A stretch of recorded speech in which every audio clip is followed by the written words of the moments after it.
En primer lugar, muchas gracias a todos por acompañarnos en el taller.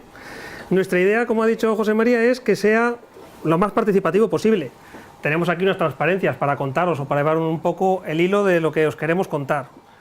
Fundamentalmente, queremos hacer dos cosas.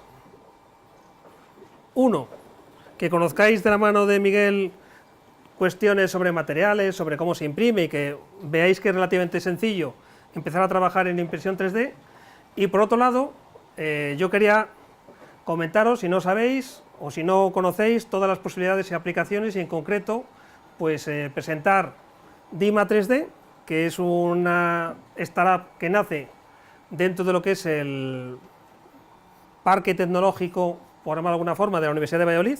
Está ligado a la universidad y trabajamos conjuntamente, llevamos prácticamente el departamento de I+D, la gestión la llevamos desde la universidad y hay un espacio dentro de la universidad en el que se hacen desarrollos y contaros un poco cuáles son algunos de esos desarrollos y por dónde van, en principio, las cosas en impresión 3D, desde donde las vemos nosotros. Entonces, si queréis, empiezo a contaros rápidamente, para dar paso a Miguel, pues algunas de estas cuestiones sobre qué es Dima 3D. Os invito a todos a que cojáis luego pues un catálogo, también un llavero para llevaros algo hecho con impresión 3D, que veáis que aguanta y que dura en el tiempo, o sea que no se volatiliza y desaparece. Y entonces, bueno, pues en primer lugar, pues lo que os decía, presentaros. Dima 3D nace hace ya pues año y medio, un poco más, dentro de lo que es el parque científico de la Universidad de Valladolid, y aquí es donde tiene pues ubicado un centro de desarrollo en la universidad. Fruto de ese trabajo, recientemente le han concedido un proyecto del programa FIWARE, no sé si lo conocéis, de la Unión Europea. FIWARE es un Future Internet. Entonces la Unión Europea ha desarrollado un conjunto de programas y uno de ellos es la aceleradora Fabulous, que es sobre impresión 3D.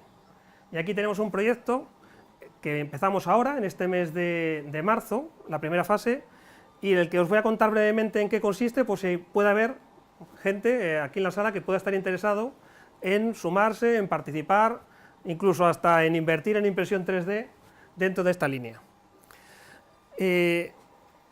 Además de dónde está el centro de I+D, pues en principio Dima nace de la reconversión de una imprenta tradicional, la impresión 2D, y de la impresión 3D se quita todo lo que es relacionado con la reprografía, queda solamente una máquina muy antigua que se mantiene ahí para convertirla el día de mañana en donde estaba el origen, y bueno, pues actualmente en esa fábrica se están produciendo pues tanto el modelo Dima LT como la máquina Dima 1000 y otros desarrollos que hay, los botes estos que veis aquí encima de la mesa, que es un material también desarrollado en Dima 3D, Dima Fix, que ahora mismo se está exportando a todo el mundo, porque una de las cuestiones por resolver en impresión 3D es que cuando estás imprimiendo en esta tecnología de plástico fundido, que la pieza se quede adherida a la cama, a la base. Y bueno, pues para eso hay muchos remedios caseros, pero no había nada suficientemente efectivo, pues hasta que ha aparecido Dima Fix, que permite funcionar mientras la cama está caliente, y cuando la cama se enfría, la pieza se suelta. Mientras que, bueno, pues con los remedios caseros y con muchos ungüentos e inventos, lacas, etcétera, pues cuando terminas no te queda más remedio que meter una espátula, si se ha conseguido pegar, y ver que no se dañe la pieza cuando la quitas. Luego, Dima 3D es una empresa que está muy vinculada al desarrollo de productos de I+D. Hay ahora mismo proyectos para trabajar con hospitales, impresión de tejidos, hay proyectos para trabajar en nuevos enfibrados, que os contará Miguel, incluso alguna aplicación. Fundamentalmente en Dima 3D está abierta a cualquier propuesta para desarrollar nuevos productos en el ámbito del I+D, que es además, bueno, pues lo que consideramos más relevante para el futuro, lo que no quita para que en el día a día ¿Cuáles son, de dónde llegan sus ingresos y de dónde llegan su sustento? Bueno, pues de vender impresoras, y tenéis también el catálogo de vender, por ejemplo, formación, que vamos a ver ahora mismo, a continuación, que es una de las principales limitaciones que hay en el ámbito de la impresión 3D. ¿Hasta aquí alguna pregunta? Os he contado muy rápidamente lo que es DIMA 3D, os ha quedado la idea de mucho I+D y la oportunidad de trabajar con propuestas que tengáis. Bueno, sobre esto, sobre los pasos, Miguel os va a ilustrar incluso pues cómo se pasa desde el modelo 3D hasta la pieza que estamos viendo imprimir. Luego, antes decía alguien por aquí, pues no dejan de ser máquinas de control numérico tradicionales. Pues sí, en buena medida sí. Lo que pasa es que el desarrollo de los materiales pues ha permitido dar pues un paso que hasta hace poco no era posible. Hasta hace prácticamente 20 años, cuando se empiezan a desarrollar estas tecnologías. La revista The Economist en 2011 ya publicaba en su tirada de la semana del 10 de febrero que esta era una tecnología disruptiva y que convenía que las empresas, los responsables de la regulación y los empresarios empezaran a pensar que esto podía tener el mismo impacto que habían tenido tiempo atrás pues la máquina de vapor, la imprenta o los transistores. Eso es en el 2011. En el 2013, Obama es el que dispara el interés de todo el mundo y de todos los países por invertir aquí, en impresión 3D. De casi todos los países. España no estaba en ese momento pendiente de esto, porque teníamos otras preocupaciones, pero ellos se plantearon, en 2013 se plantearon que iban a tener 15 centros, 15 hubs de desarrollo de esta tecnología para ser los líderes en la siguiente revolución en fabricación en el mundo.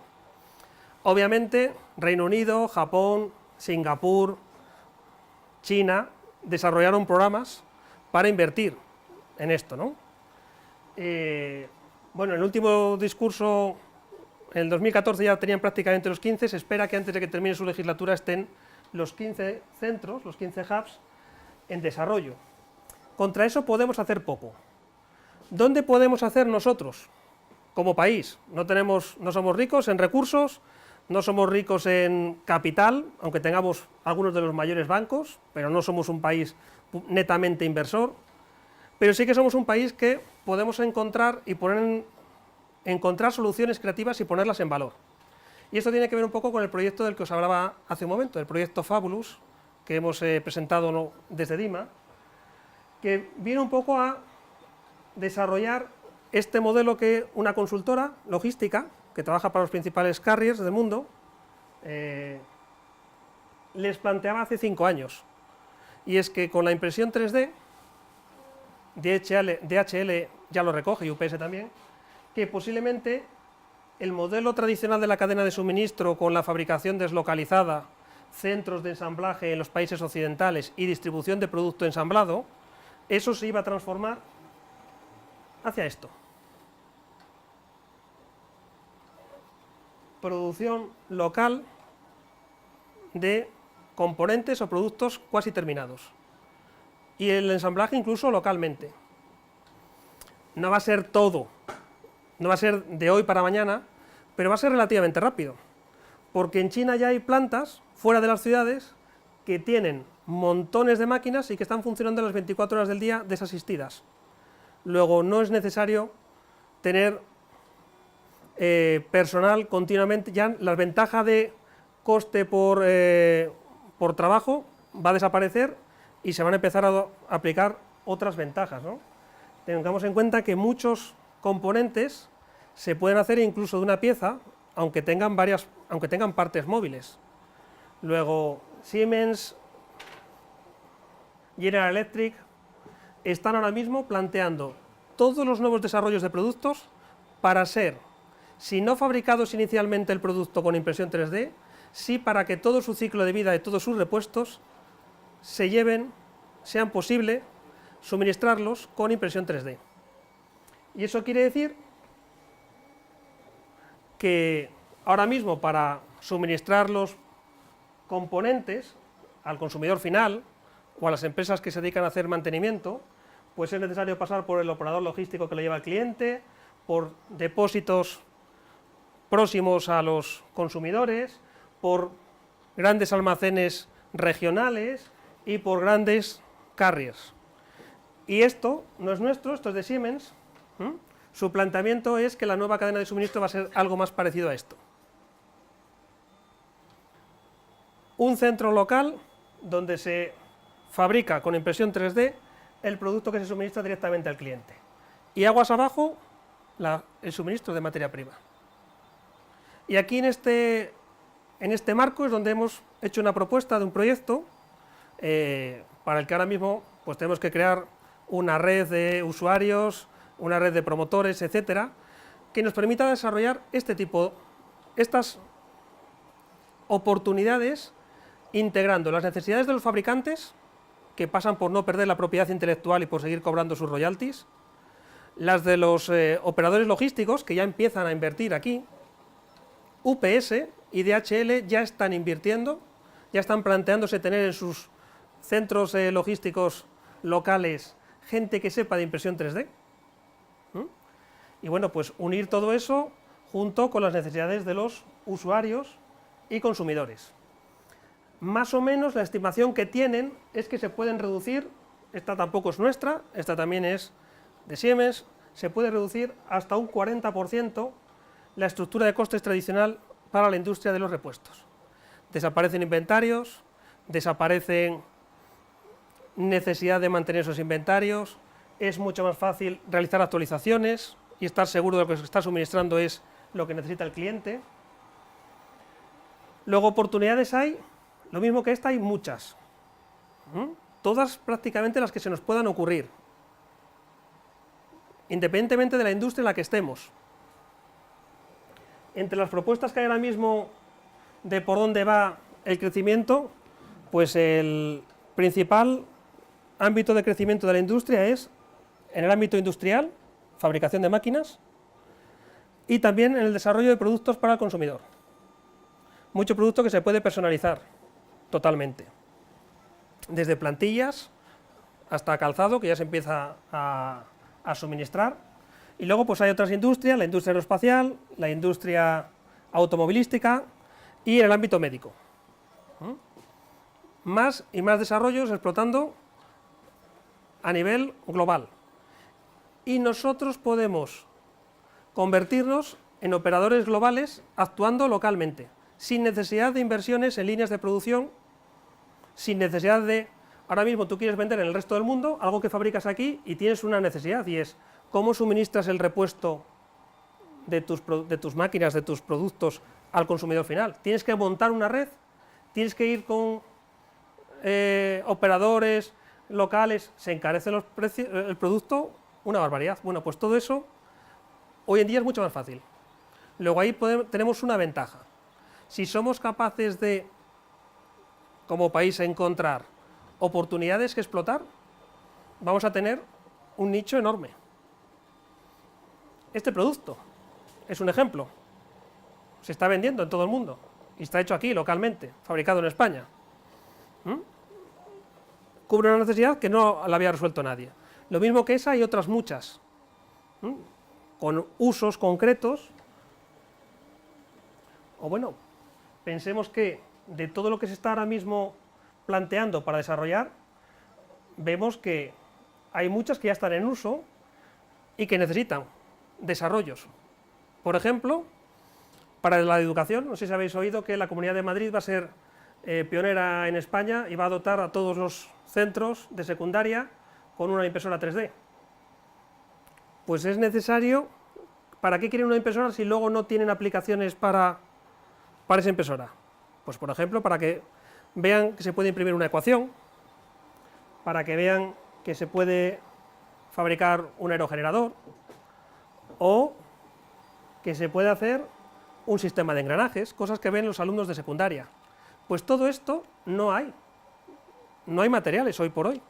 Hace falta quien desarrolle materiales, porque vamos a tener impresoras, pero ¿qué van a hacer luego los profesores con las impresoras si no tienen materiales? ¿Van a ponerse a hacer ellos los materiales? Bueno, pues esto, que dices, bueno, esto es una necesidad de España, de la Comunidad de Madrid, No. De hecho, nosotros no estamos haciendo más que copiar lo que ya el Reino Unido lanzó hace unos años. Lo que pasa es que el Reino Unido, en vez de plantearse comprar una impresora para todo el país, primero hizo una prueba piloto con 20 centros, luego con 60, y este año ha decidido que todos los centros del país tienen que tener una impresora 3D. Luego, lo mismo que el Reino Unido y que España, en el resto va a haber necesidades de aplicaciones para enseñanza. Pues solamente ahí ya hay un nicho en el ámbito de la medicina, de arqueología, piezas para hacer por doquier. Va a haber necesidad. Y se pagará, pues, se cobrará por cada pieza que se haya realizado. Luego ahí tenemos un nicho, de los que hay aquí, pero hay muchos más. De hecho, ya hay por ahí películas de animación hechas con impresión 3D, ya hay juguetes, la industria juguetera está empezando a vender personalización de los juguetes para el usuario. Bueno, las estimaciones de crecimiento de la industria, antes hablaba con alguien sobre Gartner, ya todas las consultoras tienen su propio estudio, uno de ellos, pues McKinsey, planteaba, bueno, pues el crecimiento del negocio, estimaciones de 2013 para 2025, unos 550 billones, ya están superadas las estimaciones porque solamente el crecimiento de la industria de los materiales va a ir mucho más allá. Y luego, bueno, pues quería compartir con vosotros, ¿hay alguien de Pricewaterhouse en la sala? ¿No hay nadie de Pricewaterhouse? Pues este es un estudio de Pricewaterhouse en Estados Unidos, sobre una encuesta con 100 empresas, les planteó, bueno, pues, si estaban adoptando la impresión 3D. El 67%, 66,7%, dijeron que estaban adoptando ya la impresión 3D de alguna manera. El 59% de las pymes, el 75% de las grandes empresas. Pero ya las pymes, el 59% lo estaban adoptando. Nosotros vamos haciendo un estudio de esto en la Universidad de Valladolid, con empresas, estamos muy lejos de aquí. Muy lejos, muy lejos. Pero más aún, el 66,7% lo están adoptando de alguna manera. El 24,7%, casi el 25%, planean adoptarla o en el próximo año, o dentro de los 3 años siguientes, o en algún momento posterior. O sea, si no la tienen ya, están pensando en adoptarla. El 26% de las pymes, el 23% de las grandes. Y solamente el porcentaje de las empresas que piensan que no van a adoptarlo es muy marginal. Claro, esto en nuestro país está bastante alejado. Bastante alejado. Lo que sí que coincidimos con ellos es...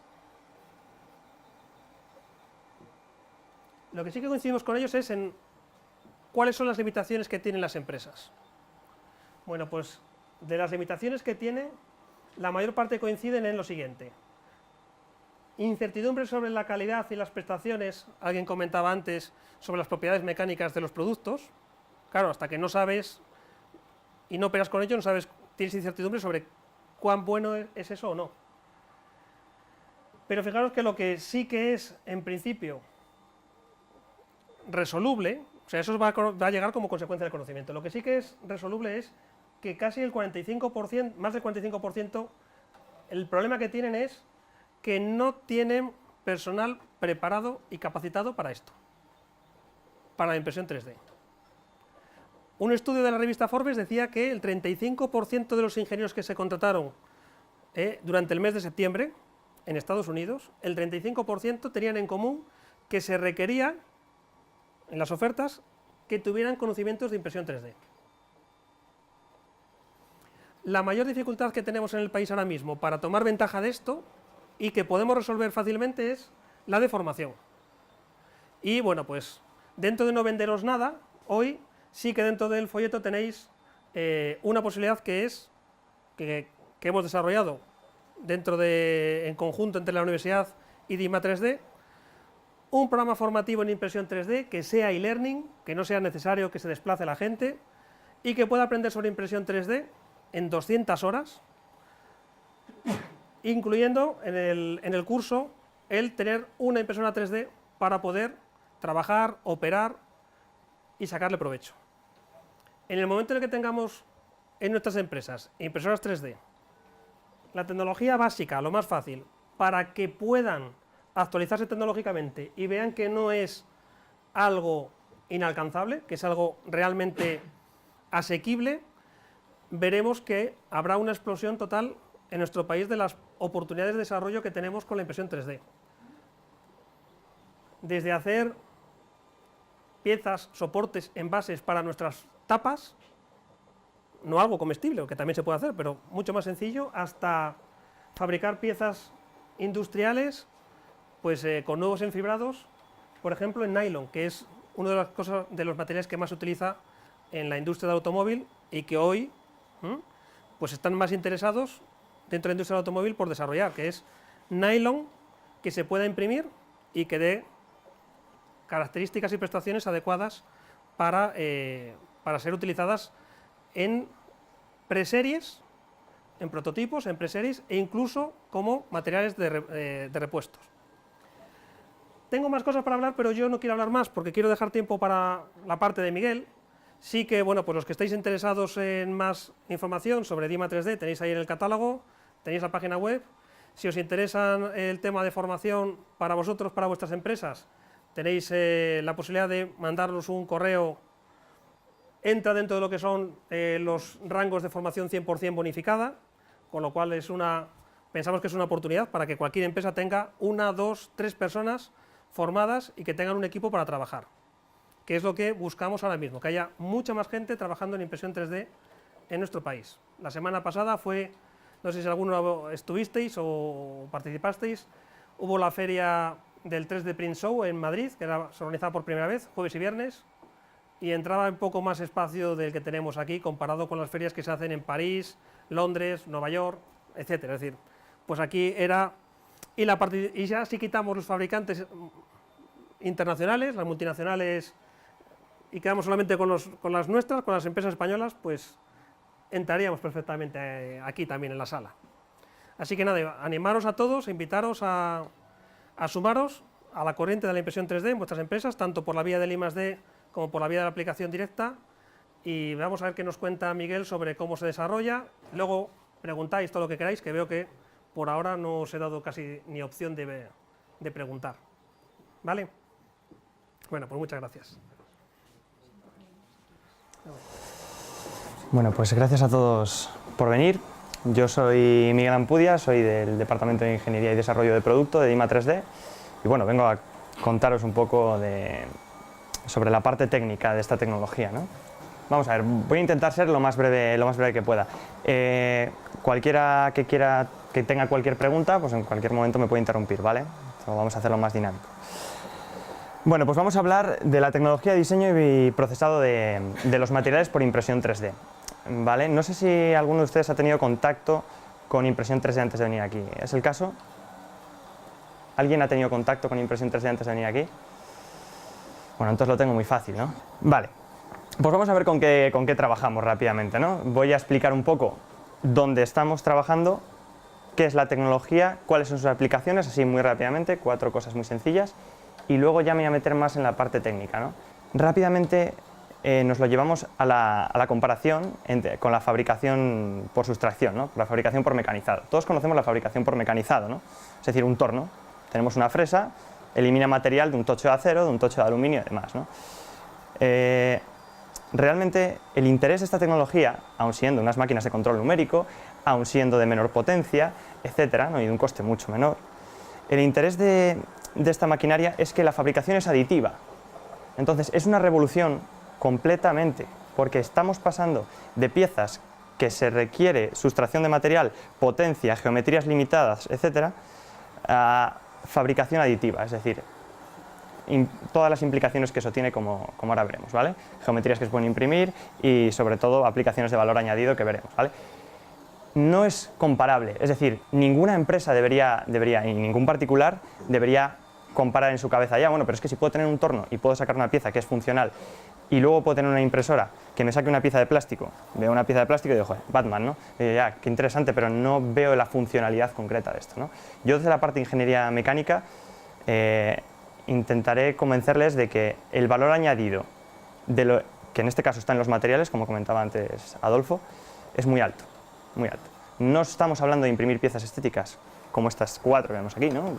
Piezas para el arte, piezas para la formación, estamos muy metidos en ello, sino vamos a hablar de esa parte allí, ¿no? De los desarrollos técnicos y los polímeros de un interés industrial y técnico mucho más alto. Bueno, vamos a hacerlo lo más rápido que podamos. Bueno, entonces, ¿qué tipo de tecnología estamos hablando? Hay muchas tecnologías de impresión 3D, si cualquiera de ustedes, que supongo que no, se ha pasado por el 3D Print Show, habrá visto que, bueno, o por internet simplemente, vemos que hay muchas tecnologías de fabricación aditiva. No solo hay está el sinterizado de polvo, está el SLS, láser, resinas, bueno, hay infinidad, ¿no? La que mayor desarrollo y la que mayor inversión está teniendo ahora mismo es la tecnología FDM, ¿vale? Deposición de material fundida, nada más, o sea, así de simple. Sus siglas explican todo. Tiene su patente en Stratasys, en la marca Stratasys, que ya lo patentó en Estados Unidos cuando lo tuvo que patentar. Entonces, es la forma de fabricación en el cual un polímero, vamos a pensar que termoplástico, luego veremos que es mentira, un polímero termoplástico lo pasamos, o sea, es decir, un plástico, ¿no? Lo que conocemos como un plástico, lo pasamos por un inyector que se calienta a una temperatura y lo va depositando. Así de sencillo, ¿vale? Deposición de material fundido. Como el material lo funde y lo deposita. Vale. Así estamos hablando del conformado. Entonces vemos que cuando desde cualquier tipo de programa CAD, desde cualquier tipo de escáner 3D, incluso desde fotogrametría, con cualquier cámara o aplicación de app de iOS y demás, ¿no? Podemos sacar un modelo 3D. Ese modelo 3D lo pasamos a un software de laminación, como ahora veremos, y genera la pieza que yo he diseñado, en este caso pues este engranaje, por ejemplo, la divide en tantas secciones como calidad le quiera dar. Es decir, vamos a entenderlo. Va a imprimir capa tras capa, ¿vale? Eso lo entendemos todos, ¿no? O sea, como si fuese un lápiz, hace una primera capa, el lápiz sobre un papel hace una capa de micras, de grafito, ¿no? Pues esto, sobre una base de impresión, hace una capa también de micras, de centenas de micras, de un polímero. Entonces, sube un poco y sobre esa capa deposita otra. Este proceso iterativo podría depositar 1000 capas y veríamos una pieza así. Claro, cada capa tiene un grosor, ¿no? Cada capa tiene un grosor, eso es intuitivo. Entonces, si yo rasco esta pieza con la uña, veré que dependiendo de la altura de capa que yo seleccione, le doy una calidad u otra, ¿no? Eso es también intuitivo, ¿no? ¿Todos me siguen? No hay ningún problema, ¿no? Vale, entonces, ahora nos vamos a la tecnología. Hace un dibujo, una capa, ¿vale? Que en este caso sería esta de aquí, no sé si todos lo ven. Esta de aquí. Es decir, vemos cada línea por la que pasa la máquina herramienta, por la que pasa el inyector depositando hilos de plástico, ¿no? Y hace esto. Y va superponiendo capa tras capa. Si se fijan bien, la imagen no se ve demasiado bien, pero si se fijan, en este caso la pieza está conformada por sucesivas capas, así de simple, ¿no? Con lo que eso implica, que ahora veremos. Y al final tenemos el modelo final, ¿no? Ahora lo vemos muy separado, o sea, muy alejado, ¿no? Vemos, bueno, ¿por qué me está explicando esto así de forma tan general? Bueno, pues ahora lo veremos el proceso más concreto, ¿vale? Entonces me genera la pieza y ya la tengo, ¿no? También esta pieza tiene su interés porque podemos ver que se puede imprimir cualquier tipo de geometría en impresión 3D. Esto es arriesgado decirlo, ¿no? Se puede imprimir cualquier cosa, cualquier tipo de geometría por impresión 3D. Pues sí, cualquier tipo de geometría, ¿vale? Solo hace falta que aquel que controle la máquina herramienta, en este caso, sepa cómo hacerlo, nada más, ¿vale? La limitación está en el operario, vamos a decir, ¿no? Eso es lo que dicen los fabricantes, la limitación está en el operario. Entonces, efectivamente, tenemos primero la posibilidad de imprimir piezas que no son totalmente macizas. ¿Por qué? Porque va imprimiendo capa por capa y perfectamente nosotros podemos seleccionar el tanto por ciento en volumen de material que queremos que tenga la pieza. Por ejemplo, ¿por qué en la empresa del arte, del cine, en otro tipo de industria, ¿no? ¿Por qué este tipo de pieza va a tener que ser maciza? No me interesa en absoluto. O sea, el coste que tendría esta pieza maciza es alto, es más alto comparado que si estuviese hueca. Bueno, pues esta pieza es casi hueca, es decir, el 20% de lo que tiene en su interior, el 20% es plástico, todo lo demás no hay material, ¿vale? Es aire. Entonces, eso es una reducción de costes muy importante, ¿no? ¿Qué otro tipo de fabricación puede llegar a esto? Pues yo particularmente, desde la parte de ingeniería de producto, creo que ningún tipo de moldeo puede generar esto, ¿no? Sea interesante o no, ya vamos a decir que ningún tipo de moldeo puede generarlo, aparte de soplados o cosas extrañas, ningún tipo de moldeo puede generar piezas cuasi huecas, ¿no? Vale, entonces, efectivamente ahorramos material y tiempo, ¿no? Tiene diferentes patrones, pues para las aplicaciones mecánicas, si necesito imprimir simplemente una pieza estética, como puede ser cualquiera de estas que tenemos aquí, pues no necesita una resistencia mecánica alta, ¿no? Como mucho pues la del niño que lo vaya a toquetear o la fuerza que le pueda hacer cualquier adulto si en caso de ponerla en cualquier vitrina o demás. Luego veremos que si lo que quiero es imprimir engranajes que tengan una resistencia a fatiga, es decir, que me valgan para otras máquinas, como es el caso, las piezas de estas máquinas están fabricadas en impresión 3D, pues entonces ya la cosa se complica un poquito más. Las máquinas pueden fabricar perfectamente piezas funcionales y con una precisión muy alta, como ahora veremos. Y aquí vemos, bueno, pues lo que les comentaba de las alturas de capa. Una altura de capa menor, o sea, es decir, más capas da una calidad mejor superficial, ¿no? Es también intuitivo. Vale. También permite algo, ¿sí? Las capas son en base a unos patterns o patrones. Eso es. Cada capa hace varios tipos de movimientos. Primero hace un perímetro, ¿no? Imaginemos que queremos imprimir un cilindro. Pues primero hace un perímetro, o 2 perímetros o 3 perímetros, es decir, hace la parte exterior, la parte que le va a dar la calidad, ¿no? Y luego hace efectivamente un pattern, es decir, hace un infill, un mallado, que es el que le va a dar el tanto por ciento de material macizo, ¿no? Entonces, cada una, yo lo que llamo capa es cada vez que la máquina sube y vuelve a depositar otro dibujo sobre el anterior, ¿no? Eso es lo que yo llamo capa. Entonces, claro. Que tú llamas trabajo que hace el operario, el experto en 3D. No, decidir que es pattern o algo así. Claro, bueno, el operario efectivamente tiene que decidir, eso yo más lo llevaría a la parte de ingeniería de producto, tiene que decidir, sí, un segundito, la parte de ingeniería de producto debería decidir si el engranaje es necesario que sea macizo, no sea macizo, que es necesario que tenga un patrón u otro, que es necesario que tenga unos perímetros u otro. Si yo quiero que mi producto tenga una garantía de 3 años, pues tengo que ver cuánto va a durar y cuánto se va a romper. Sí. ¿La máquina funciona en base a determinados patterns? Eso es tema del software. Es decir, la máquina, al fin y al cabo, nos lleva movimientos de control numérico. Muévete y expulsa plástico, así de simple, ¿no? Entonces, eso es la parte de configuración, sí. La capa más fina has marcado ahí que era 0, tenemos diferentes... vale, sí. Ya. La capa más fina era de 0,3 milímetros. No, esta es la capa más gruesa. 300 micras, ¿vale? 0,3 milímetros.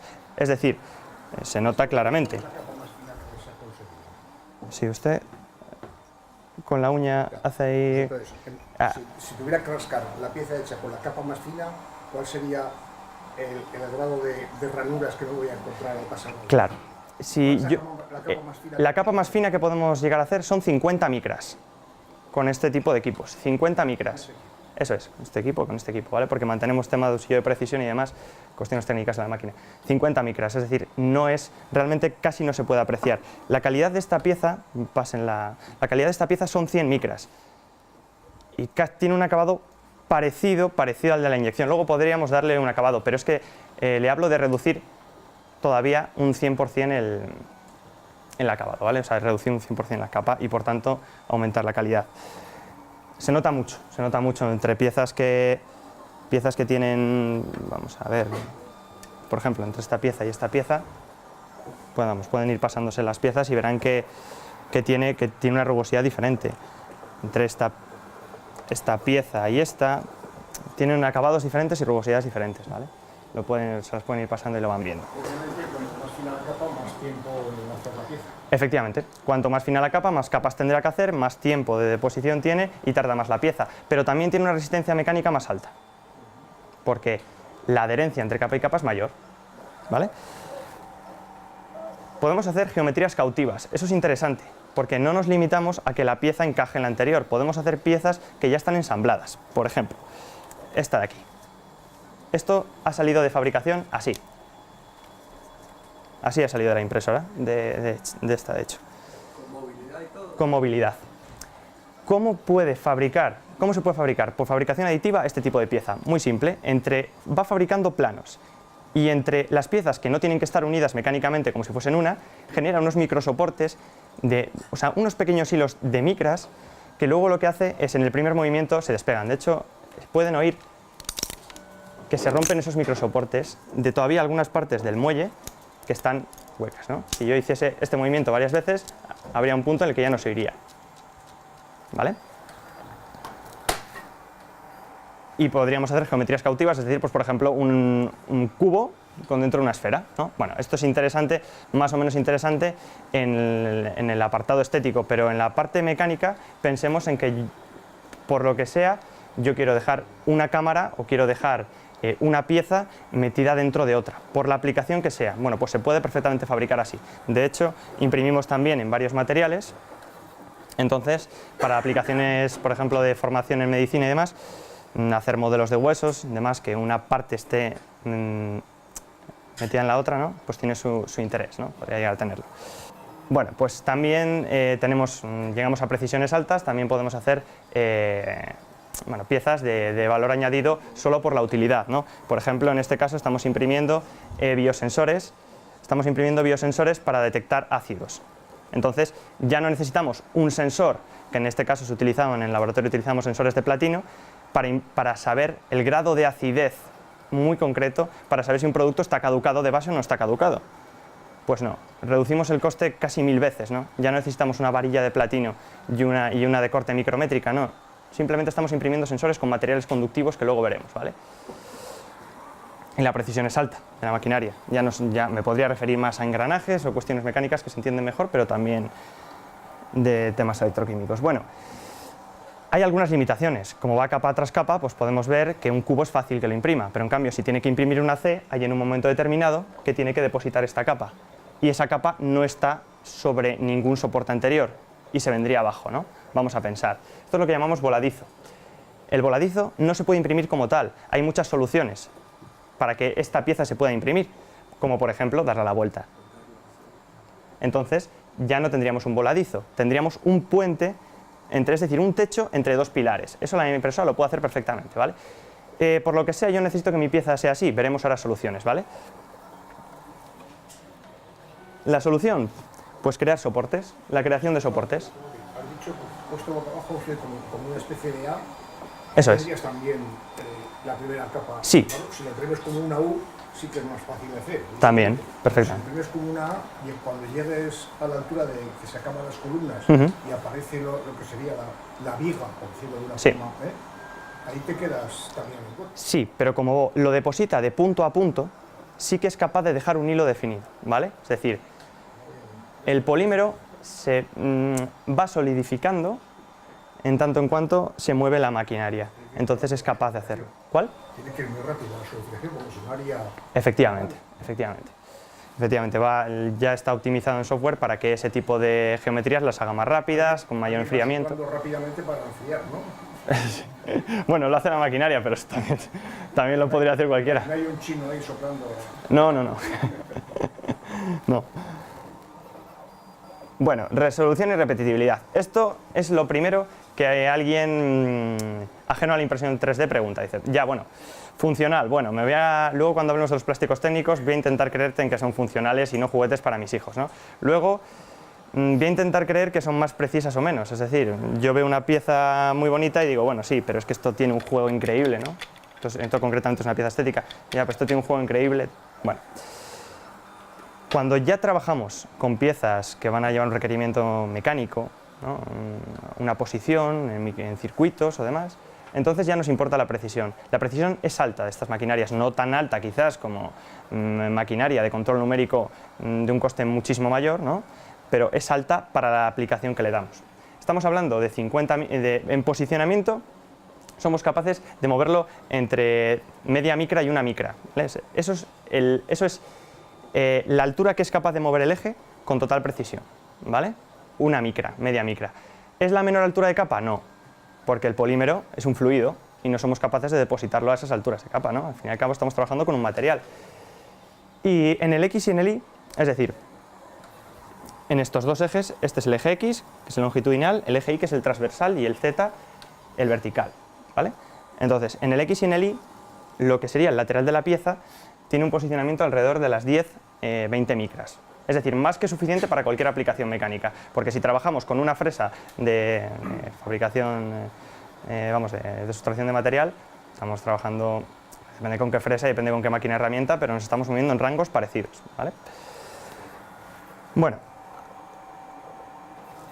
sí que es importante en el material las variaciones de diámetro, es decir, alimentamos con un cilindro de 3 milímetros de un termoplástico inicialmente, vamos a decir, que va pasando y lo va inyectando, ¿no? El software sabe la medida exacta de este cilindro, pero pensemos que es, por lo que sea, un fabricante malo que ha dado variaciones en el diámetro muy grandes, se notan en la pieza, ¿vale? Eso, bueno, como curiosidad. Bueno, el proceso de impresión, ¿no? Rápidamente.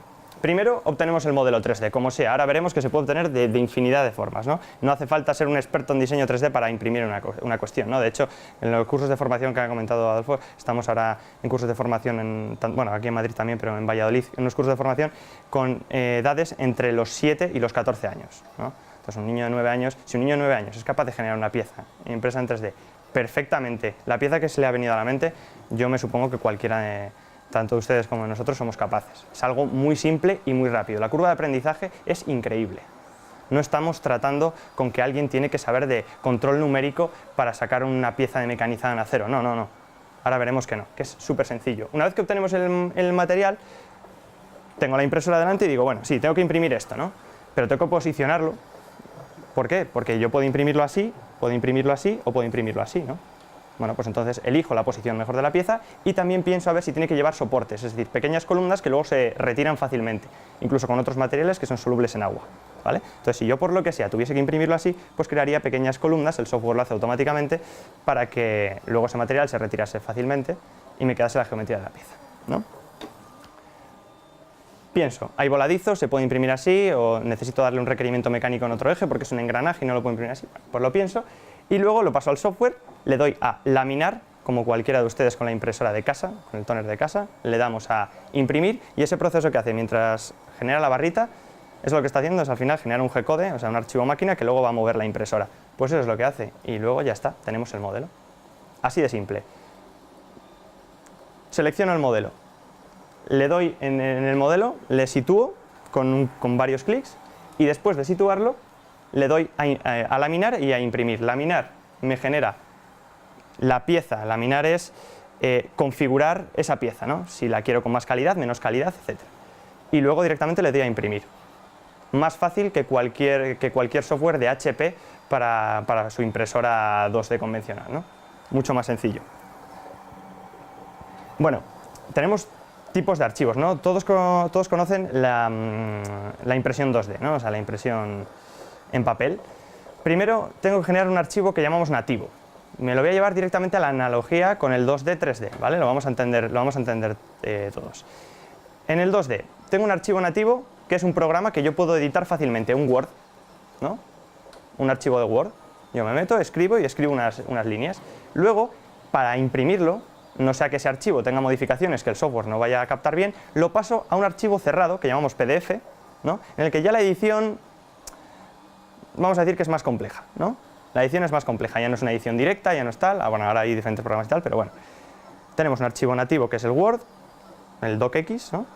Un archivo cerrado que es el PDF y luego el software de impresión que yo le doy imprimir sobre el PDF, ¿no? Exactamente igual en impresión 3D. Tengo un archivo nativo que lo saco o bien de diferentes planos de un programa CAD que yo me diseño, pues la casa, a través de, por ejemplo, AutoCAD, ¿no? Diseño una casa para un cliente y luego se la imprimo, o bien, si lo que quiero hacer es algo estético y no puedo hacerlo a través de planos como son engranajes, piezas mecánicas, etc., lo puedo escanear a través de equipos de escaneado 3D como es este aquí. Así de simple. Esto es un escáner 3D. Hay escáner 3D mucho más avanzados que este, pero bueno, al fin y al cabo lo que es como una cámara que imprime un patrón, es decir, le va grabando un vídeo. Yo pongo aquí una persona, le va grabando un vídeo y sobre ese vídeo, o sea, esa sucesión de imágenes, va depositando, va haciendo esas imágenes con un patrón, es decir, un mallado láser para saber exactamente en qué posición va cada foto. Y luego eso, el software directamente lo pasa al ordenador y saca una pieza en 3D, como puede ser, por ejemplo, esta que tengo aquí. Esto es una pieza en 3 dimensiones. Aquí todo es 3D, el ratón lógicamente es 3D también.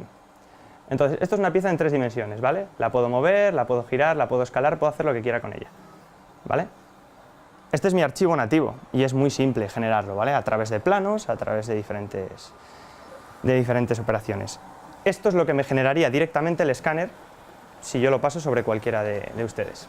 Me generaría directamente la pieza para soltarla encima de la máquina e imprimir, sí. Si esa pieza tuviese partes móviles, ¿ya estaría de alguna forma el protocolo incluido en la imagen? No, no, no. Eso es luego en la parte del procesado en el software, ¿vale? Le decimos que tenga soportes para que eso pase o no.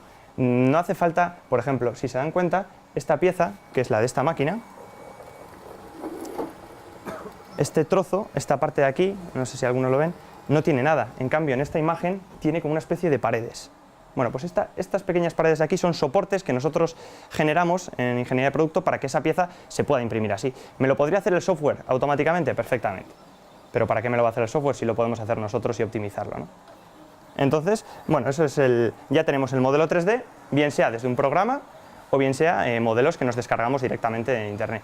Este tipo de programas, les hay libres, por supuesto, no orientados a ingeniería, sino orientados a formación, los están manejando en nuestros cursos chicos y chicas de alrededor, bueno, ya digo, entre 7 y 14 años, con una soltura que asusta, ¿vale? Y más imaginación que nosotros. Vale, entonces hay muchas marcas y muchos programas que son capaces de generar un modelo 3D, ¿vale? Dependiendo si queremos un programa, vamos, un software privativo, un software gratuito, un software libre, bueno, pues hay infinidad de ellos. Cada uno sirve para una aplicación. Uno sirve para software CAM, otro sirve para software CAD, es decir, para manejar maquinaria, para analizarlo en ingeniería, y otro simplemente pues para generar una piececita que luego cualquier chaval podría manejar. Vale. Entonces, una vez que ya tenemos el archivo nativo, el docx, este docx en la analogía 2D, 3D, ¿no? Ahora tengo que generar el PDF de impresión 3D, ¿no? El archivo cerrado que yo le voy a mandar a mi máquina. Eso es lo que llamamos STL, ¿vale? Es un archivo de estereolitografía, bueno, esas son las siglas. Es un archivo completamente cerrado en el que ya no almacena todas las operaciones. Por ejemplo, dibujo un círculo y a ese círculo le doy una altura. Ahí habría generado un cilindro. Así de sencillo, como lo acabo de explicar, es como lo haríamos. Seleccionaríamos opción de círculo, le daríamos el radio, lo dibuja en un plano y le digo ¿cuánto quiero de altura? Tanto. Y ya me ha generado un cilindro, ¿no? Ahí me ha guardado la operación del círculo, el radio del círculo, la altura del círculo, tal, ¿no? O sea, la altura del cilindro, etc. El archivo Maya es como el PDF, ya no se podría modificar. Es un archivo cerrado, preparado para impresión, ¿vale? Los archivos Maya se utilizan, seguro que si alguno de ustedes ha trabajado con tratamiento de imagen, etcétera, pues verán que los archivos Maya se utilizan para muchas otras cosas. Lo que hace es almacena simplemente puntos, o sea, aproxima la pieza con diferentes puntos y entre ellos rectas y entre las rectas planos. Es algo que no hace falta muy bien entender cómo funciona, simplemente es el PDF de la impresión 3D, ¿vale? Es un archivo cerrado. Y cuando ya tengo el archivo cerrado, que en este caso pueden tener .stl, .amf o .bj o más, cualquier programa de diseño 3D, de escaneado 3D, incluso a través de fotos, de vídeos de móvil, etcétera, es capaz de exportar en estos formatos, ¿vale? Cualquier programa, desde el AutoCAD, a CATIA, a FreeCAD, a Blender, cualquier tipo de programa, ¿vale? Son estándares. Bueno, y efectivamente también tenemos la siguiente opción, que es de repositorios libres. Hay millones de piezas de diseños de diferentes personas por internet. De hecho, hay muchas marcas, por ejemplo, las que venden rodamientos, lineales en este caso, que dicen, bueno, como los ingenieros de cada empresa quieren testear la geometría de mi casquillo sin necesidad de mandarle una prueba o un plano, lo que hago es le subo el modelo 3D. Entonces me meto en la página de IGUS, ha terminado ya la pieza. Me meto en la página de IGUS, por ejemplo, y me descargo su modelo 3D de su casquillo, ¿no? Bueno, hay repositorios libres donde se pueden descargar piezas para imprimir directamente. Hay diferentes programas que cada uno, bueno, seguramente si alguno de ustedes lo conoce, demás. Y aquí, bueno, pues una demo rapidísima de cómo se genera a través de 3D un sólido. Simplemente tendría un plano con un conjunto de medidas y un conjunto de rectas que he ido dibujando tan fácil, vamos, muy sencillo, a través de clicar con el ratón. Le doy las medidas que quiero, en este caso le doy cotas, y en el momento en el que ya tenga definido el plano en 2 dimensiones, me paso a las 3 dimensiones y le doy una altura. Así de sencillo, ya he generado un sólido. Y luego en este sólido pues selecciono una cara, por ejemplo, si quiero hacer un llavero, pongamos, selecciono una cara, sobre esa cara hago otro plano, que en este caso va a ser pues, un rectángulo, me salgo otra vez al 3D y a ese rectángulo le doy un espesor. entonces ya tendría hecho pues, una especie de logotipo, llavero o algo así, ¿no? Me salgo al 3D y le digo el espesor que tiene que tener. Así de simple. Y ya tengo un modelo 3D. Es así de simple. ¿Vale? Bueno, luego el tema del escaneado 3D. El escaneado 3D es otra de las opciones que tenemos para obtener el modelo. Hay piezas como por ejemplo, si quiero retratar mi busto o el de Obama que ha salido en todos los lados, madre mía, pues si se quiere retratar se puede utilizar cualquier tipo de escáner 3D. ¿Vale? Hay muchos tipos de escaneado 3D. Este, como les he explicado antes, es por fotogrametría y con patrones, ¿vale? Va haciendo infinidad de fotos. También hay software que permite, a través de fotografías de cualquier aparato, y posicionándolas como se debe posicionar, en el software se introducen esas fotografías y exporta el modelo 3D. Claro, al exportar una malla, pongamos un archivo malla, es decir, yo escaneo, imaginemos a una persona. Claro, coge cada pequeño detalle de esa persona, cada arruga de la frente, cada agujero del pendiente, cada pequeño detalle, dependiendo de la precisión del escáner, ¿no? Dependiendo de la precisión. Eso es mucha información. Cada pequeña arruga es miles o cientos de miles de puntos que generan una línea y decenas de líneas que generan un plano, ¿vale? Que generan unas curvas, vamos a decir, no un plano, ¿vale? Entonces es mucha información para procesar. Aquí podemos ver los diferentes modelos. Yo me escaneo mi mano, por ejemplo. Seguro que todos ustedes han oído hablar de un escáner 3D súper famoso que se llama TAC, ¿no? A todos nos han hecho un TAC alguna vez en nuestra vida. Luego no nos dan el modelo 3D, que sería genial para ponerlo con una foto, pero bueno, nos dan simplemente tomografías, ¿no? Con este escáner escaneamos una mano. Podemos ver que lo divide en malla, ¿no? O sea, lo define con una malla, que son polígonos triangulares, ¿no? Algo así como un archivo FEM, ¿no? De elementos finitos. Si yo le doy más precisión, estos elementos serán más pequeños. Si le doy más precisión, porque el equipo es mejor, los elementos serán todavía mucho más pequeños. Cuanto menor sea el elemento, mayor cálculo requiere, o mayor potencia requiere la máquina, pero la calidad es mucho mayor, ¿vale? Entonces, vemos, por ejemplo, que ha impreso una pieza. Joder, esta pieza, qué horror, la máquina 3D, lo que me acaba de imprimir, qué horror de mano. Esto ni se parece, no, es el modelo 3D. En cambio, esta ya sería otra cuestión.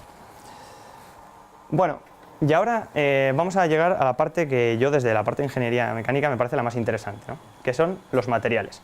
Yo creo que en cualquier revolución industrial, y yo creo que esta es sin duda una, en cualquier revolución industrial que tenga que ver con el ámbito de la fabricación, claro, lo más importante son los materiales, ¿no? O sea, es decir, no tiene ningún interés la máquina una máquina de control numérico que frese material con 5,5 ejes y pueda hacer cualquier geometría, si luego el material que saco es un aluminio blando y se deforma si lo pongo en un coche.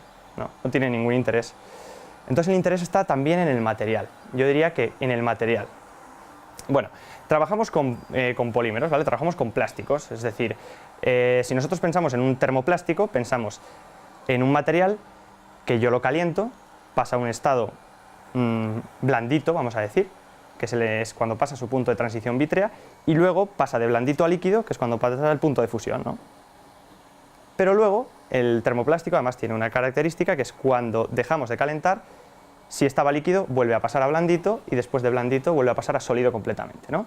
Bueno, pues eso es el 90% de los materiales que trabajamos en impresión 3D, ¿vale? Sin embargo, no todos tienen por qué sufrir ese proceso, no todos tienen por qué pasar a un estado y luego, pongamos, esto ya es sólido, ¿no? Yo podría ahora mismo fundirlo, volver a sacar filamento y volver a imprimir, ¿no? El ciclo perfecto. Bueno, los plásticos no se oxidan como los metales, pero se degradan, ¿no? Entonces hay un momento en el que si yo esto lo vuelvo a pasar a filamento, el filamento le vuelvo a generar una pieza, la pieza la vuelvo a fundir a filamento y tal, ese proceso se degrada el plástico y al fin y al cabo no se podría volver a utilizar, ¿no? Pero eso es con el tipo de materiales que trabajamos. Sin embargo, cuando nos pasamos a los plásticos técnicos, hay materiales que es lo que llamamos materiales 4D, la impresión 4D, que ya ha salido, cómo no, el eslogan. Ya se puede imprimir cosas en 4 dimensiones. Esa cuarta dimensión es el tiempo. Es decir, yo imprimo un objeto con un material que está enfibrado, por ejemplo, con yeso. Entre la humedad ambiente y la temperatura que le da la extrusión, este material, que en este caso concreto Bueno, tengo aquí el que tiene enfibrado con madera. El material, hay otro enfibrado con yeso.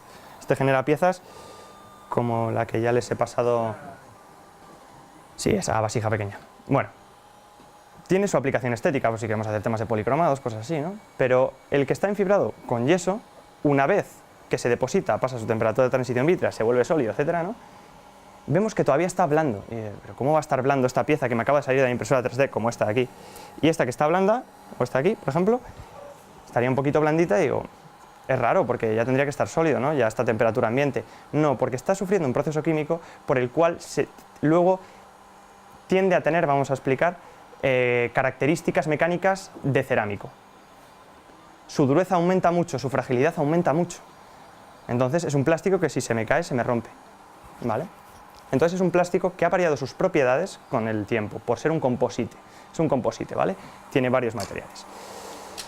Vamos a ver los más típicos en impresión 3D muy rápidamente. Utilizamos diferentes polímeros y plásticos que seguro que alguno de ustedes ha oído hablar de ellos, pues para temas de automoción, para temas de juguetes de niños, biomedicina, etc. Bueno, los más interesantes, ABS, acrilonitrilo butadieno estireno se llama, ¿vale? Es un plástico técnico que se utiliza mucho en el tema de la empresa de automoción, también en aviación. Es un plástico que es relativamente denso, ¿no? Pero es lo suficientemente ligero para al recibir un impacto soportarlo, ¿no? O sea, tiene características muy interesantes. Siendo ligero, relativamente ligero comparado con otros materiales, es capaz de resistir impactos y cargas, ¿vale? Entonces es muy interesante, sobre todo para la empresa de automoción. Me lo voy a llevar a una aplicación concreta. Si esto está impreso en 3D, si yo soy capaz de imprimir en 3D, incluso podríamos llegar a más volumen todavía. Cualquier pieza que quepa aquí podría imprimir perfectamente pues, zonas de un parachoques de un coche, completamente funcionales, ¿vale? No piezas meramente estéticas o para comprobar medidas, no, funcionales. Se podría quedar perfectamente el vehículo con ellas. Bueno, tiene sus temperaturas a las que se funde, tiene sus temperaturas de trabajo, etcétera, ¿vale? Más o menos interesantes. Es un derivado de hidrocarburos, ¿vale? Este sí que es un plástico que sale de los hidrocarburos del petróleo, por ejemplo, ¿no? Vamos a pensar. Una vez que sacamos la pieza de impresión 3D, tiene este acabado que le da, depende de la altura de capa, las opciones que haya elegido, tiene un acabado u otro, más bonito, menos bonito, un acabado mejor, ¿no? Pero nunca llega a tener el acabado de inyección, o sea, ese acabado perfecto con el que viene, yo qué sé, el pomo de la puerta, ¿no? Nunca. Podemos darle un proceso químico posterior. ¿En qué? En una solución. Es decir, si yo le doy un procesado químico con algo, con un solvente, lo que pasaría con un disolvente, lo que pasaría es que me quedaría un acabado como el que fuese inyección. Pierde algo de detalle, ¿vale? Pero vemos que en este es la peor calidad, en este es una calidad media, se podría calidades mucho mayores, ¿no? Alturas de capa menores, y podríamos llegar a acabados de inyección, como es el caso de este conector de una empresa, bueno, que se ha puesto a fabricar un nuevo tipo de conectores ISO que quiere sacar y nos los ha mandado a fabricar. Entonces le damos el tratamiento químico y quedaría de esa forma. Ya no se nota la altura de capa, las propiedades mecánicas aumentan considerablemente porque ya estamos trabajando con una pieza que sus propiedades son homogéneas, ¿no? Entonces, bueno, pues se le puede dar también este tipo de acabados, ¿no? Que pueden tener su interés. Otro tipo de plástico que utilizamos, el polímero, es el PLA. El PLA sale de científicos de DuPont, que es un plástico que llaman biocompatible, alimenticio. Alimenticio, no comestible, claro, porque eso me lo preguntan algunas personas. Un plástico no se come, o sea, puede ser alimenticio porque podemos hacer un recipiente en el que se meta dentro agua, pero no es comestible, ¿vale? Entonces, pues derivados de productos no de hidrocarburos, sino de derivados del almidón y de derivados del almidón, es decir, de cualquier planta que nos dé un azúcar, luego almidón y sacamos el polímero, ¿vale? PLA es, por ejemplo, esta pieza de aquí, tintado, lógicamente, ¿no? Pero podría ser sin tintar. Si quisiésemos utilizarlo para aplicaciones de biomedicina, como estamos trabajando en ello, por supuesto, no podríamos, para que conserve esa certificación, no podríamos utilizar ningún tipo de aditivo, ningún tipo de colorante, ningún tipo de embellecedor, ni nada de eso. O sea, se utiliza el PLA, ácido poliláctico, ¿vale? Y eso, pues bueno, de hecho el PLA tiene una certificación que se llama Food and Drug, no sé si alguien la conocerá, que es una aplicación pues, para el campo más puntero en medicina, que es para emisión de drogas, ¿no? Pues, para emisión de drogas en concentraciones pequeñas, por ejemplo, nos meten un trozo de pieza de plástico en el hígado y esa pieza es capaz de soltar una cantidad de hormonas por minuto necesarias para, no sé, para cualquier tipo de aplicación médica, ¿no? Entonces, tiene este tipo de certificación y se puede imprimir con estas máquinas también. Bueno, pero no, por supuesto no tiene la resistencia mecánica ni las propiedades mecánicas que tiene el ABS. Nada por el estilo, ¿vale? Es un plástico más frágil y mucho menos resistente ante cargas y ante esfuerzos, ¿vale? Ante diferente fatiga y demás. Bueno. Vale. Trabajamos también con nylon, ¿vale? Diferentes poliamidas. Bueno, pues por ejemplo hay un fabricante que ahora nosotros estamos trabajando en investigación de diferentes polímeros técnicos, pero hay un fabricante que ha sacado este polímero para imprimir en 3D, que lo que es una poliamida para imprimir tus propios rodamientos, ¿no? Es decir, tiene propiedades de tribología. Yo me imprimo, por ejemplo, mi rodamiento, mi casquillo, que encima le dejan en su web, y le pongo en mi maquinaria. Bueno, pues hay empresas que están haciendo eso, ¿vale? Somos capaces de generar materiales con un rozamiento mínimo. También tenemos polivinilacetato, que es un material que es soluble en agua. Si en algún momento, yo qué sé, pues se nos ha roto, yo qué sé, un trozo de... un pegamento amarillo que se queda duro rápidamente, que es súper pastoso, súper asqueroso. Ese tipo de pegamento es este material, ¿vale? Que ahora le han sacado como material soluble en agua. Es el típico con el que uno se pega la suela del zapato, que en pena se me acaba de romper, y luego llueve y se despega la suela otra vez. Bueno, pues ese material. ¿Por qué tiene interés? Porque podemos hacer con él soportes para una pieza que esté impresa en otro material. Entonces, luego los soportes yo meto la pieza en agua y se quitan solos, ¿vale? Luego tenemos, como he dicho, composites estéticos, con cerámicos y con maderas, ¿vale? Cogen propiedades de la madera, cogen propiedades del cerámico, etcétera, ¿no? Más o menos, pero más para la rama estética.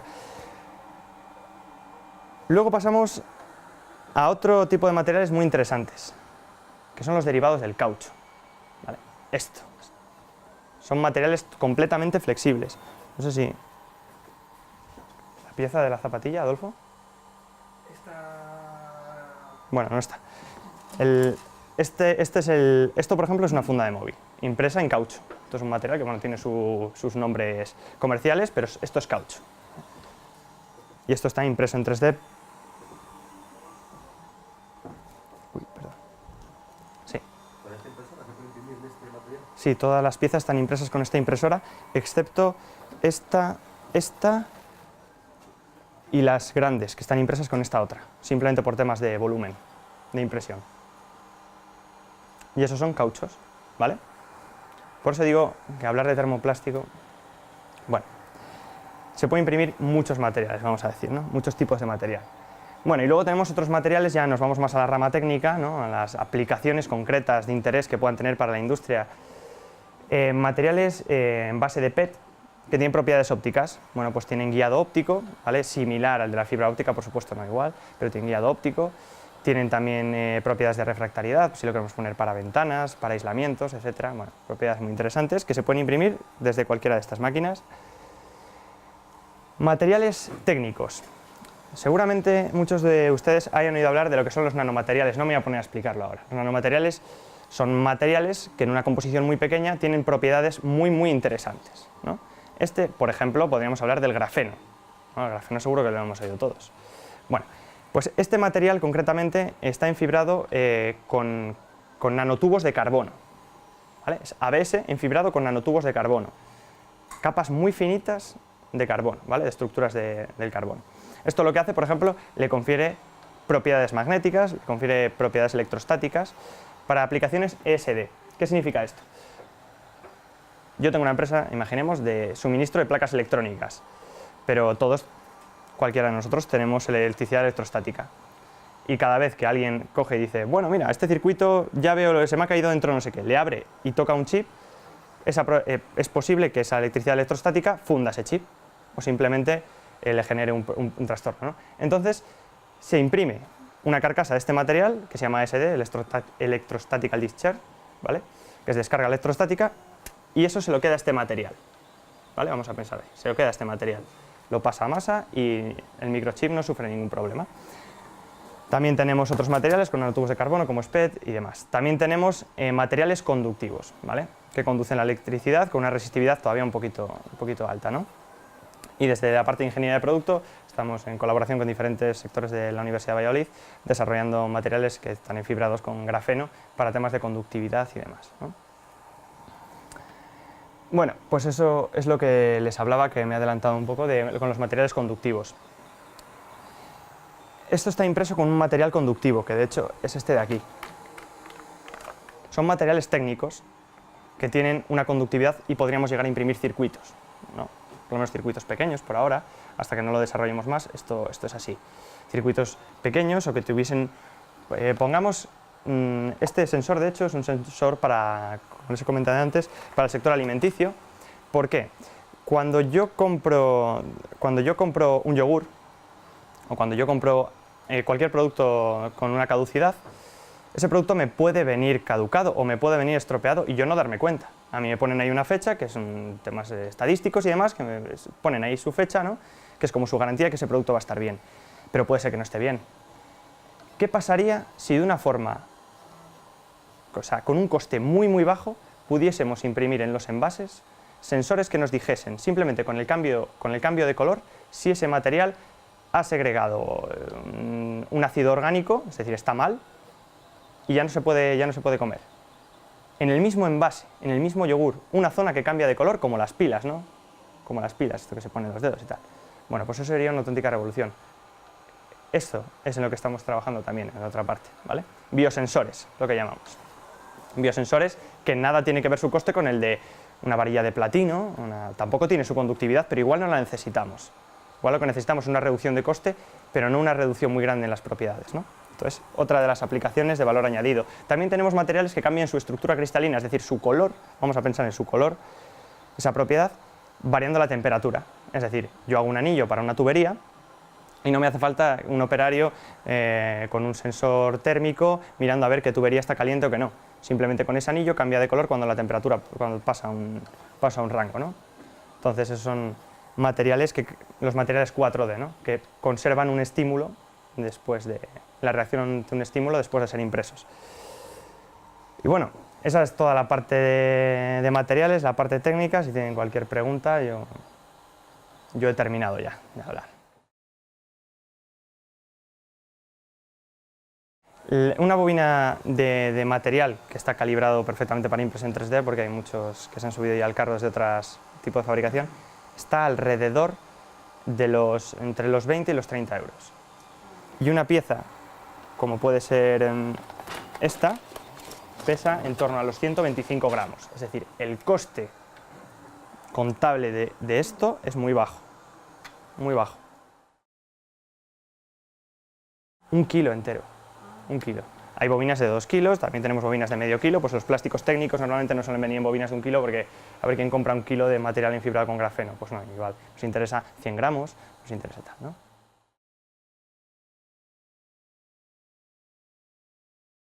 Eso es una pregunta interesante. ¿Cuándo se acabará el petróleo? El petróleo se acaba cuando cueste más extraerlo que el beneficio que de usarlo, ¿no? Pues esto es igual. Si me lleva más dinero, si tiene más coste reconvertir esto y además se va a degradar, ¿se podría hacer? Se podría hacer. ¿Es interesante? No sé. Por ejemplo, en plásticos que son biocompatibles, en plásticos que son biodegradables, como es el PLA, que tiene un ciclo de vida, que si le dejamos en el jardín un tiempo ya vemos cómo se empieza a degradar y demás, pues no, en plásticos que son de derivados de hidrocarburos, pues sí que tendría más interés, ¿no? Porque eso puede durar muchos años.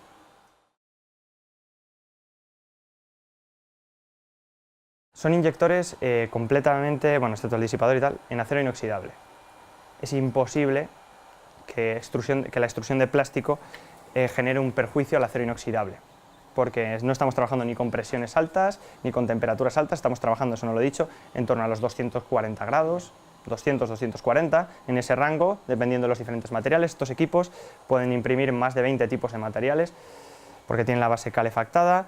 Efectivamente, al tener la base calefactada podemos imprimir materiales muy complicados de imprimir porque tienen deformaciones y tensiones internas, pero a la vez tienen características mecánicas muy interesantes, como es el ABS. Para eso utilizamos este tipo de productos, para fijar esos materiales a la base de impresión. ¿Vale?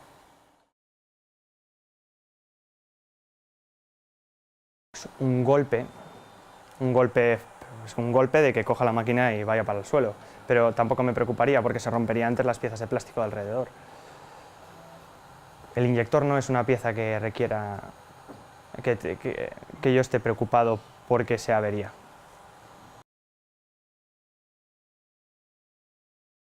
Están generadas con la propia impresora. Todas las partes plásticas de los equipos pequeños están impresas con propias impresoras. Por supuesto están impresas en ABS, no están impresas en PLA, lo que les confiere esa resistencia mecánica y esa garantía al fin y al cabo de que la máquina no se va a despiezar, ¿no?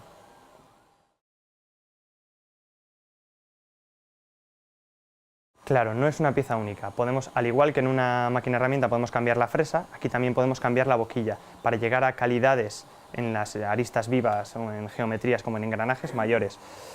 Aquí podemos ver, a ver, eso es el inyector. Voy a descuajeringar un poco todo, pero bueno, este es el inyector.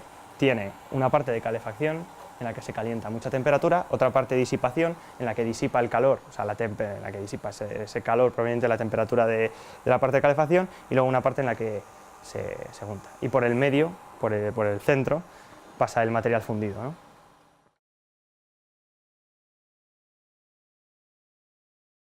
Sufre una especie de purga, sí, pero se podría perfectamente, por ejemplo, este engranaje de aquí, vamos, esto es estético, ¿no? Pero esto está en dos materiales, hay un momento en el que yo pauso la impresión y cambio el engranaje y demás. De hecho, ahí está, por ejemplo, este equipo de aquí, este modelo, es completamente autónomo del ordenador, se puede mover desde su pantalla y es una CNC completamente autónoma, vamos.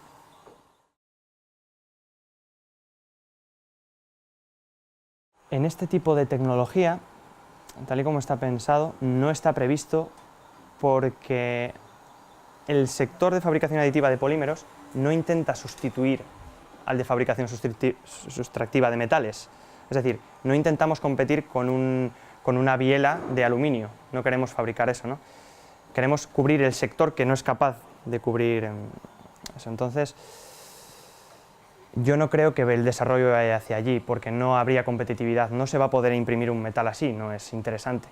¿Por qué? Un metal, un acero podría estar en una temperatura de fusión dependiendo de su tanto por ciento de carbono de alrededor de los 1200 grados, pensemos, o 1000 grados, 1100 grados. Claro, ya existe ahora mismo la maquinaria de la que le hablo, ya existen máquinas que imprimen en metal, vamos a decir así, ¿no? Que en otra tecnología, pero que imprimen en metal.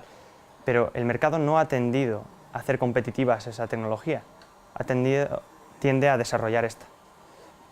¿Dónde lo podemos ver? Porque el coste de esas máquinas de hace 10 años que ya existía a hoy es el mismo.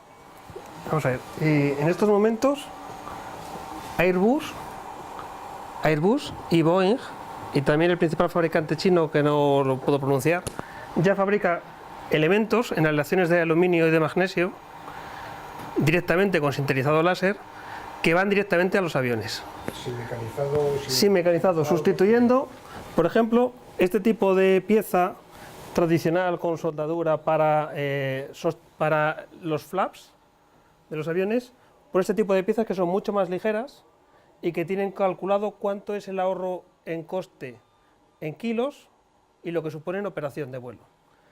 Pero no tengo aquí la imagen, pero General Electric ha hecho un inyector para cohetes de la NASA, que ya lo han homologado, ya lo han probado, en el que pasan de 115 componentes que tenían el inyector original, de 115 a 2 componentes. Y las pruebas les han dado mucha más fiabilidad, mucha más precisión, menos tiempo de ejecución, pues ya hay desarrollos. Y en el General Electric tienen ahora mismo 600 personas en su departamento de desarrollo de I+D, trabajando en... O sea, General Electric se ha planteado que todo lo que va a fabricar para 2020 sea fabricado con impresión 3D. Y entonces está siendo un líder ahora mismo mundial en todo lo que son aplicaciones ya con ese otro tipo de materiales. Y no es el único, de hecho hay un fabricante sueco que es el único que fabrica ahora mismo para la industria del automóvil discos de freno que están sometidos a altas temperaturas y demás con impresión 3D. También con aleaciones y consiguiendo mejores prestaciones y demás. Luego, por ahí por la vía de los metales hay. De todas formas, el desarrollo ahora mismo más potente que plantean dentro de la industria es en el ámbito de de materiales plásticos y nuevos enfibrados con plásticos. Porque claro, si somos capaces de enfibrar madera, yeso y pueden fibrar también carbono, grafenos, etcétera, pues las prestaciones que van a tener esos materiales van a ser completamente distintas de las que venimos conociendo hasta la fecha, ¿no? Todas parten del mismo, el know-how que hay que desarrollar es el mismo, es decir, es el mismo para trabajar con este tipo de piezas que para trabajar con otras, porque lo que va a cambiar es el proceso último, la máquina, cómo va a generar va a coger el mismo fichero. Entonces, lo que hay que aprender es lo mismo para esta tecnología prácticamente que para las otras, con las diferencias de materiales, pero en principio los conocimientos de diseño y de implementación son los mismos, que es donde tenemos que intentar avanzar y no quedarnos atrasados. ¿Ha sido entretenido? ¿Ha resultado instructivo? ¿Provechoso? Pues, aparte de las preguntas que hemos respondido aquí, nos quedamos a vuestra disposición. Tenéis por ahí en los dossiers cómo contactar con nosotros.